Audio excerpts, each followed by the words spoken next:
Hello everyone, good morning, welcome back to my channel. আশা করি আপনারা প্রত্যেকে খুব ভালো আছেন। আমরাও কিন্তু বেশ ভালো আছি। তো এখন সকাল কিন্তু 10টা বেজে গেছে, 10টা 15 নাগাদ হবে। আর দেখতেই পাচ্ছেন আমার স্নান দান হয়ে গেছে, মানে ঘর বারান্দা মোছা, রান্নাঘর, গ্যাস ওভেন সব কিছু মুছে নিয়ে তারপরে সব কিছু হাজব্যান্ড মাছ এনেছিল, সেগুলো কাটটা বাচা করলাম।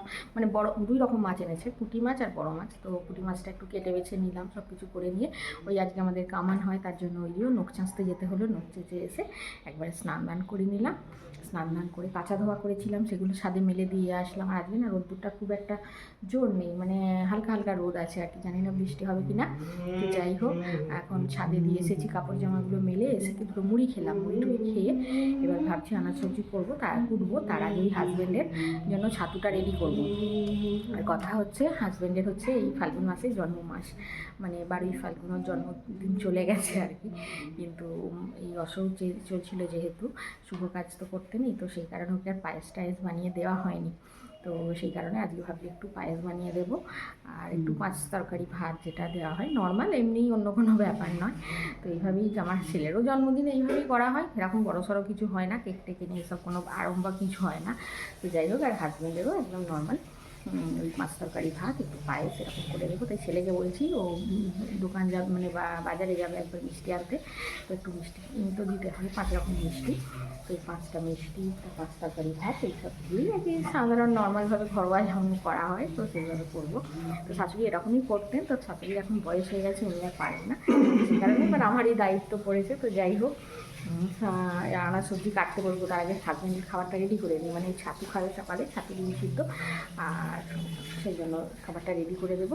তো সারাদিন সাথে থাকুন, দেখতে থাকুন, আশা করছি ভালো লাগবে। এবার তো হাজব্যান্ডের খাবারটা রেডি করে দিচ্ছি। আর দেখুন, একটা পেঁপে কিনে এনেছে, পেঁপেটা না ঠিকঠাক মানে পাকেনি, কিন্তু মনে হয় কার্বাইড দিয়ে কালার করেছে, মানে খুব রং আর কি, গাটা একদম পুরো লাল হয়ে গেছে, কিন্তু পেঁপেটা আর কি পাকা নয়।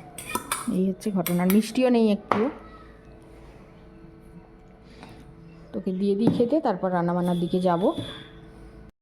সব কাটাকোটা করে নিয়ে চলে এসেছি। আলু ভাজা, করলা ভাজা, ডাঁটা আলু, বেগুন, পোস্ত এইসব দিয়ে চচ্চড়ি করব। আর হচ্ছে হবে ওই বড় বড় করে বেগুন কেটেছি, ওটা ওই বেগুন বাহার করব। বেগুন বাহার বলতে কি, ওই একটু বেগুনের পেঁয়াজ পোস্ত এই সমস্ত কিছু দিয়ে একটু আর কি, ওই বেগুন ভাজা তো খাওয়াই হয়, আর বেগুন ভাজা খাওয়া মানে হচ্ছে তেল খাওয়া, তাই না বলুন? এইরকমভাবে করে মায়েরা। তো মাকে জিজ্ঞেস করে নিলাম রেসিপিটা, তো জিজ্ঞেস করে নিয়ে করবো আর কি, কোনো দিন করিনি। আর মুগের ডাল করব, পায়েস তো হবেই, চাটনি, এই সমস্ত কিছু টুকটাক সব করতে করতে এখন অনেক বেলা হয়ে গেছে জানেন, এখন অলরেডি বেজে গেছে 11টা 15। তো চলুন মাছগুলো চটপট করে ভেজে নিই। আর শাশুড়ি না ওই বড় মাছ খেতে চায় না খুব একটা, ওই শাশুড়ি পুঁটি মাছ খাবে, আর ওই হাজব্যান্ডও ভালোবাসে পুঁটি মাছ খেতে, তো ওরা মা বেটায় খাবে, আমরা বড় মাছ খাবো, আমরা আর ছোটো মাছ খাবো না, আমি আর আমার ছেলে। তো চলুন মাছগুলো ভেজে নিই। মাছগুলি প্রথমে ভেজে নিচ্ছি, কারণ হচ্ছে মাছগুলো না অনেকক্ষণ সকালে এনেছে, বাছা ধোয়া করেছি, করে রেখে দিয়েছি, আর লবণ হলুদ মাখাতে ভুলে গেছি, তো সেই কারণে তাড়াতাড়ি করে আগে মাছটা ভেজে নিই।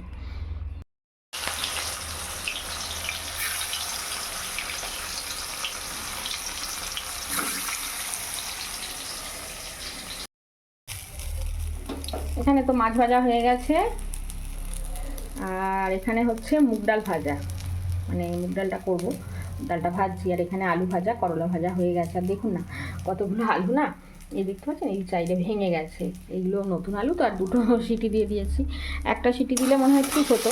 তো যাই হোক, ওখানে হবে চাটনি হবে, তারপরে এই যে ডাঁটা আলু বেগুনের তরকারি হবে, আলুটা কুকারের মধ্যে ভাপিয়ে নিয়েছি, আর এখানে আবার সেই বেগুন বাহারটা বানাবো।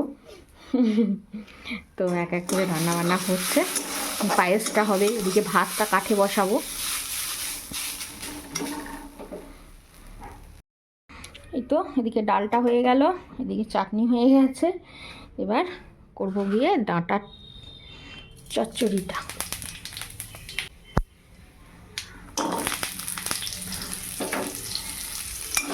ডাঁটাগুলো না ভীষণ সরু সরু, এগুলো মানে ঝোল খাওয়ার ডাঁটা আর কি, ঝোল বা শুক্তোটাও ঠিক আছে, তরকারিতে মানায় না, তাও আজকে তরকারিই করলাম, রোজ দিন আবার ঝোল ভালো লাগে না খেতে।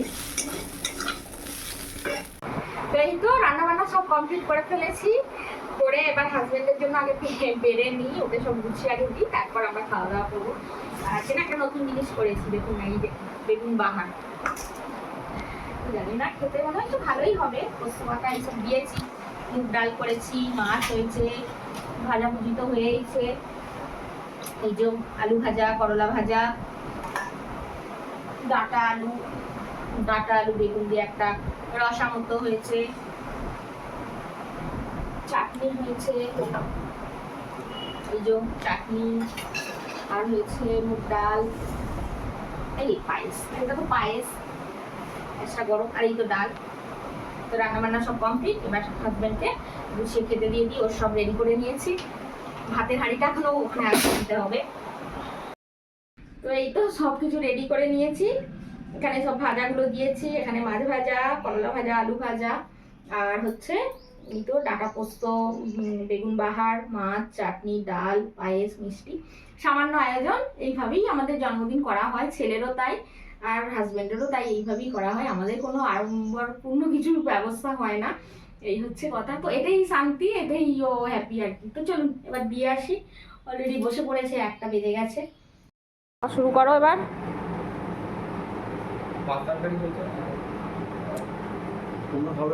আমরা খাবো তো।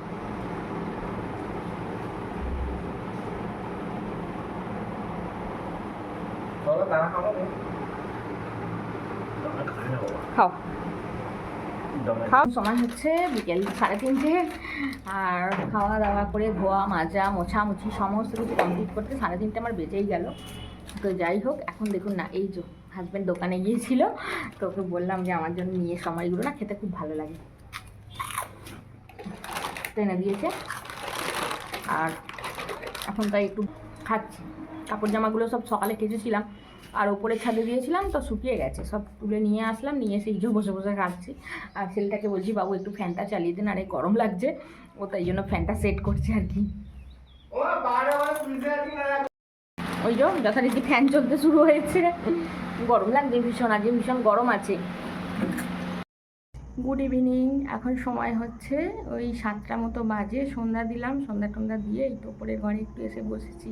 আজকে রুটি টুটি কিছু করবো না, পায়েস টায়েস আছে জানেন তো, আর মুড়ি টুড়ি ওই দিয়েই খাওয়া হবে। আর আজকে আমার না মনটা খুব খারাপ, বলতে হাজব্যান্ডকে আজকে পায়েস করে দেওয়াটা আমার ঠিক হয়নি, আমার অপরাধ হয়ে গেছে, এই হচ্ছে ঘটনা। তো আমি সন্ধ্যা দেবো বলে নিচে নেমেছি, উপরে ঘরেই ছিলাম সারাক্ষণ, তো সন্ধ্যার আগে নেমে সন্ধ্যা টন্ধ্যা দেবো, সেই জন্য নেমেছি। তো আমার শাশুড়ি আর কি পাড়া ঘুরে এসে নিচে আরে বসে আছেন বারান্দায়, তো বসে বসে আর কি আমাকে এটা ওটা বলছেন, আমি সন্ধ্যা দিচ্ছি এটা ওটা বলছেন, বেশি গিন্নি হয়ে গেছে, আজকে কি পায়েস করে দেবার দরকার ছিল, কেন বৃহস্পতিবার দিলে হতো না, বৃহস্পতিবারে তোর জন্মদিন কিন্তু আলটিমেট পার হয়ে গেছে, 12ই ফাল্গুন চলে গেছে ওর জন্মদিন। এবার আজকে যেহেতু ছুটির দিন রবিবার, আর অসহজ আজকে চলে গেল, আর ছেলেটাও আমার পাথফাইন্ডার আজকে ছুটি আছে, ছেলেটাও বাড়িতে আছে, তো সেই কারণে আজকে এই আর কি পায়েসটা একটু করে দিয়েছিলাম। এবার বৃহস্পতিবারে উনি বলছেন দিয়ে দেওয়ার কথা, বৃহস্পতিবার হচ্ছে কাজে যাওয়ার দিন, সকাল 9টার সময় ভাত খায়, তো সেই মানুষটাকে সকাল 9টার মধ্যে 5 তরকারি ভাত পায়েস এই সমস্ত কিছু কি রান্না করে দেওয়া সম্ভব হয় বলুন আপনারা?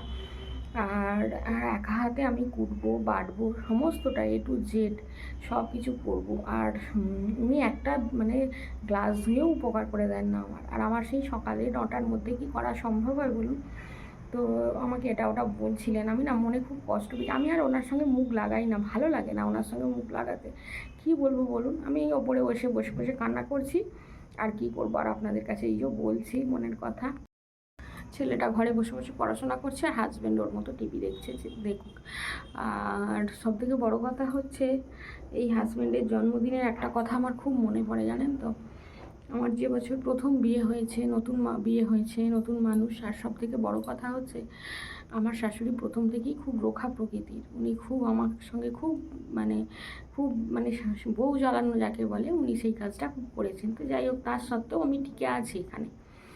কথা হচ্ছে প্রথম বছর যে বছর জন্মদিন হয় হাজব্যান্ডের, মানে আমার বিয়ের প্রথম বছর, তো জন্মদিন হয়, এবার শাশুড়ি পায়েস রান্না করেছে, শাশুড়ি পায়েস খায় না, শ্বশুর খেয়েছে, হাজব্যান্ডকে দিয়েছে। এবার হাঁড়ির গায়ে যেটুকু মানে একেবারেই অল্প চাল নিয়ে হয়তো পায়েস করেছিল, তো যাই হোক দুটো মানুষ খেয়েছে, পায়েস শেষ। এবার হাঁড়ির গায়ে যেটুকু লেগে আছে সেইটুকু নিয়ে আমাকে বলছে শাশুড়ি, হাঁড়িটা এরকম সামনের দিকে এরকমভাবে ছুঁড়ে দিয়ে বলে কি এই পায়েসটুকু খেয়ে নাও, হাঁড়ির গায়ে যেগুলো লেগে আছে চেটে চেটে খেয়ে নাও। মানে আমি মানে বুকটা ফেটে গেল আমার, মানে অন্তরটা মানে মানে কি বলবো, আমি কাঁদতে কাঁদতে শেষ হয়ে গেলাম। যে আমার নিজের মা হলে কোনো দিন এইটা বলতে পারতো যে তুমি হাঁড়ির গায়ে যেটুকুনি লেগে আছে সেইটুকুনি চেটে চেটে খেয়ে নে? এরকমটা কেউ বলে মানুষ? সে তো একটা, তাকে দুজনকে 1 চামচ করে কম দিলেও আমার একটু হয়ে যেত, তাই না বলুন? তাদেরকে পেট ভরে খাইয়ে আমাকে বলছে হাঁড়ির গায়ে যেটুকুনি লেগে আছে খেয়ে নাও। মানে আমার মানে অন্তরটা ফেটে যাচ্ছে, আর আমি প্রচণ্ড মানে কান্নায় ভেঙে পড়েছি। মাকে ফোন করে বলছি যে মা এরকম এরকম আমার সঙ্গে বিহেভিয়ার করছে, মানে আমার সঙ্গে যাচ্ছে তাই উনি ব্যবহার করতেন, সে কথা যদি আপনাদেরকে বলতে থাকি সোশ্যাল মিডিয়ায়, মানে খুব খারাপ একটা, তাই না? তো সংসারের কথাটা বলতে নেই, কিন্তু অনেক সময় মনের কষ্টে বেরিয়ে পড়ে। কিন্তু সত্যি কথা বলতে কি, আমার শাশুড়ি আমাকে প্রচণ্ডভাবে জ্বালিয়েছে, তো তারপরেও আমি টিকে আছি। তো আজকে না আমার পায়েসটাকে করে দেওয়া উচিত হয়নি, মানে উনি আমার সঙ্গে যেভাবে সিন ক্রিয়েট করলেন, যদি মোবাইলটা অন করা থাকতো আমি আপনাদেরকে দেখাতাম। আমার মোবাইলটা চার্জ শেষ হয়ে গিয়েছিল, ফোনটা আমি চার্জে দিয়েছিলাম। তো মানে আমি সন্ধ্যা দিচ্ছি ভাবুন, আর উনি চেয়ারে বসে বসে একটার পর একটা আমাকে মানে বলে যাচ্ছেন কথাগুলো, এইরকম মানে খারাপ ব্যবহারগুলো করে যাচ্ছেন। এবার আমি কি করব, আমি আর ওনার সঙ্গে কোনো কথা বলিও নি, মুখও লাগাইনি, আমার ভালো লাগে না ওনার সঙ্গে এমনিই কথাবার্তা আমি খুব কম বলি, জানেন তো। আপনাদেরকে যে বললাম ওনার সঙ্গে আমি খুব একটা কথা বলি না, খুবই কম বলি কথা। তো যাই হোক, আমি এই ওপরের ঘরে এসে বসে বসে কাঁদছি। মাকে একবার ফোন করলাম, আমার মাও শুনে মন খারাপ হয়ে গেল যে এরকমভাবে কেউ বলে ঘরের বউ। আমি একটা কত সুন্দর করে আয়োজন করে করলাম, তারপরে ছেলে নিজের পছন্দ মতো বাবাকে মিষ্টি এনে দিল, আমি আমার পছন্দ মতো রান্নাবান্না করলাম, তারপরেও যদি এইরকম কথা শুনতে হয় বলুন কীরকম মনটা খারাপ লাগে। তো কী আর করা যাবে, সবই হচ্ছে অদৃষ্টের লিখন, কপালে যেটুকু আছে সেটুকু তো ভোগান্তি ভোগ করতেই হবে, কিছু করার নেই। তো চলুন আজকের পর্ব আর বড়ো করছি না, আর রাত্রে রুটি টুটি করবো না, হাজব্যান্ডকে বললাম দুটো মুড়ি আর পায়েস টায়েস আছে এইসব খেয়েও, আর ভালোও লাগছে না। আর হাজব্যান্ড কী ভাবে বলুন তো, মা যেটা বলছে সেটাই ঠিক, বউটা যেটা বলছে সেটা হয়তো খারাপ, মানে এই জিনিসটা। আর উনি খুব ছেলে মেয়েদের মধ্যে কুমন্ত্রণা দেন, মানে মা হয়ে যেটা করতে নেই ছেলে মেয়েদের মধ্যে ভীষণ কুমন্ত্রণা দেন। তো কী আর করা যাবে, সবই হচ্ছে আমার অদৃষ্টের লিখন। আজকের মতো আসছি, টাটা।